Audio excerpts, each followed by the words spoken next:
Chapter 11. The Virgin Birth and History. Few things are more staggering than the audacity of unbelief. The atheist hates God, therefore there is no God. He finds miracles an offence, therefore by definition miracles are an impossibility. And in particular, as the atheist and agnostic approach the biblical narrative of the virgin birth, they talk with pseudo-learnedness of myth and legendary accretions. But the narrative from start to finish is not only carefully historical, but it also affirms a philosophy of history which is the negation of myth. The essence of the narrative is that the sovereign and ultimate being, God, became incarnate, was born of the Virgin Mary, in order to establish God's salvation and kingship in history and over history. The Annunciation, Luke 1:26-38, declared that Jesus would be the Son of God and the Son of David, born very God of very God, and very man of very man. He is identified both as the eternal King and as the promised Messianic King. Therefore, the purpose of his coming is not mythical, but also historical. It is to accomplish in history the purposes of God. The myth seeks an escape from history. It is offered as a means of overcoming and ending history. The Annunciation, however, declares the coming of Jesus as the one through whom history is to develop to its logical and necessary conclusion, the kingdom of God. Hence, the intensely historical perspective of both Matthew's and Luke's accounts of the virgin birth. The problem for the critics is not in the narrative so much as in the God of the narrative, the sovereign God with whom, quote, nothing shall be impossible, end quote, Luke 1:37. To continue with Luke's account, as the more detailed one, the Magnificat, Luke 1:46-58, is a triumphant affirmation of faith concerning history. Mary views the coming birth of her son as a triumph in history. She exalts the name of the Lord because he is fulfilling his promises made unto the forefathers. Through the Messiah, God is preparing to dethrone all his enemies, avenge his suffering saints, and show the strength of his arm. A reading of the Magnificat is instructive, quote, My soul doth magnify the Lord, and my spirit hath rejoiced in God my Saviour. For he hath regarded the low estate of his handmaiden. For behold, from henceforth all generations shall call me blessed. For he that is mighty hath done to me great things, and holy is his name. And his mercy is on them that fear him from generation to generation. He hath showed strength with his arm. He hath scattered the proud in the imagination of their hearts. He hath put down the mighty from their seats, and exalted them of low degree. He hath filled the hungry with good things, and the rich he hath sent empty away. He hath holpen his servant Israel in remembrance of his mercy, as he spake to our fathers, to Abraham, and to his seed forever. End quote. We have spoken of the audacity of unbelief. It is of two kinds. First, there are those who deny the virgin birth and all that it means. Second, there are those who affirm the virgin birth, but not what it means. To illustrate, Mary has described what the coming of the Son does to history. It is nothing less than the total overturning and redirection of all things.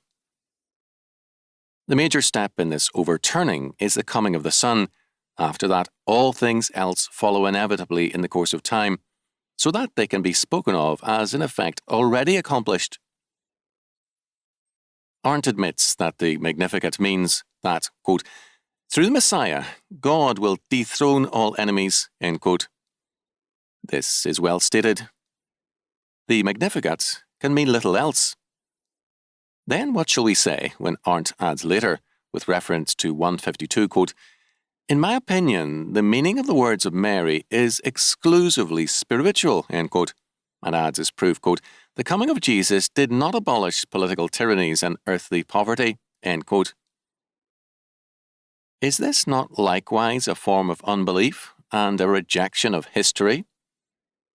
Does it not reduce Christ to the role of a mythical hero come to rescue man from history? What point, then, is there in the incarnation and in the bodily resurrection if the world is to be written off as the realm of the devil, as historically irrecoverable? Luther saw the Magnificat as describing 6 works of God in history. First, mercy. Second, God breaks down spiritual pride. Third, he puts down the mighty. Fourth, he exalts the lowly. Fifth and sixth, God fills the hungry with good things, and the rich he sends away empty. Commenting on the third, Luther said, quote, "For he does not destroy the mighty as suddenly as they deserve, but lets them go for a season until their might has reached its highest point. When it has done this, God does not support it, neither can it support itself.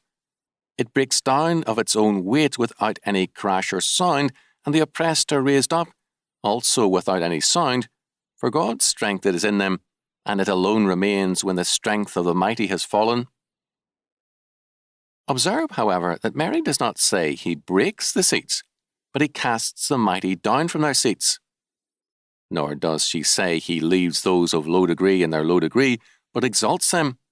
For while the world stands, authority, rule, power, and seats must remain. End quote. In his epilogue to the Magnificat, Luther addressed John Frederick, 1503 to 1554, the elector's nephew, with these plain words, quote, "Your Grace should reflect that in all the Scriptures God did not permit any heathen king or prince throughout the length or breadth of the world to be praised, but contrariwise to be punished. This is a mighty and terrible example to all rulers. Moreover, even in Israel, his chosen people, he never found a king worthy of praise, and not rather of punishment. All these things were foreordained by God in order to terrify those in authority, to keep them in fear, and to admonish them of their peril." End quote. Arndt called himself Lutheran, but Martin Luther obviously saw no exclusively spiritual meaning in the Magnificat. Similarly, John Calvin saw the Magnificat in terms of history, and he compared the worldly powers of the Christian era to the Tower of Babel builders, whom God, through Mary, declared he would forever confound. Quote, "He hath scattered the proud in the thought of their heart." This expression is worthy of notice, for as their pride and ambition are outrageous, as their covetousness is insatiable, they pile up their deliberations to form an immense heap, and, to say all in a single word, they build the Tower of Babel, Genesis 11:9. Not satisfied with having made one or another foolish attempt beyond their strength, or with their former schemes of mad presumption, they still add to their amount. When God has for a little time looked down from heaven in silent mockery on their splendid preparation, he unexpectedly scatters the whole mass, just as when a building is overturned, and its parts, which had formerly been bound together by a strong and firm union, are widely scattered in every direction. End quote. Throughout his commentary, Calvin very plainly saw the Magnificat as a revelation concerning history, a declaration that God governs history absolutely, and the Incarnation as a declaration of his sovereign and redeeming power. Quote, "Thus, when Mary says that it is God who casteth down nobles from their thrones and exalteth mean persons, she teaches us that the world does not move and revolve by a blind impulse of fortune, but that all the revolutions observed in it are brought about by the providence of God, and that those judgments, which appear to us to disturb and overthrow the entire framework of society, are regulated by God with unerring justice. This is confirmed by the following verse, 'He hath filled the hungry with good things, and hath sent the rich away empty.' To such godly persons as feel poverty and almost famine, and lift up their cry to God, no small consolation is afforded by this doctrine, that he filleth the hungry with good things." End quote. As surely as we must beware of the atheists, so must we beware of the unbelief of snivelling preachers who reduce the relevance of the virgin birth to the spiritual realm, who deny its relevance to history, for the Magnificat declares that God has brought salvation to the whole world of man, material and spiritual, religious, political, and economic, and let those who deny this confess their unbelief. The joy of Mary is in the salvation of God, a mighty reversal of all things, of all human values, powers and plans by God our Saviour. The Old Testament promises to the faithful seed are being fulfilled. In the Benedictus, Luke 1, 67-80, this note of triumph in history is carried further.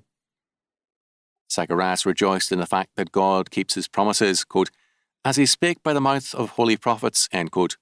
Luke 1:70, 72 and 73, a kinsman redeemer has come, God incarnate as man's next of kin and redeemer, verses 68 and 72. We are, quote, saved from our enemies and from the hand of all that hate us, end quote, verse 71. The meaning is obviously not spiritual. The religious salvation through this God-man is cited as being remission of sins and the mercy or grace of God. Jesus Christ is called the dayspring in the Benedictus, that is, the rising sun or sun of righteousness, Malachi 4:2, who gives, quote, light to them that sit in darkness and in the shadow of death, to guide our feet into the way of peace, end quote, Luke 1:78 following. The figure is a striking one. Prior to Jesus Christ, the movement of history was meagre and in the dark. The pilgrims of history were afraid to move. They could not move, having no direction in the dark. The movement of history was God's movement, the biblical revelation. Now, with the fullness of the revelation, God's people move with him in the light of Christ. According to the Benedictus, the great forward movement of man in history began in Christ and with Christ. Much more could be said. Suffice it to say that every aspect of the Nativity narrative is not only historical, but also directed towards the fulfillment of the historical process. Unbelievers will revert to the pagan cyclical view of history, which is in effect a denial of relevance to history. And Christians who fail to see the historical relevance of the Nativity will find little relevance in history. The modern quote-unquote spiritualizing of the prophecies of the Nativity is a witness to the impotence of the contemporary church. As has been noted, there is no such perversion of Scripture and surrender of history in the works of Luther and Calvin.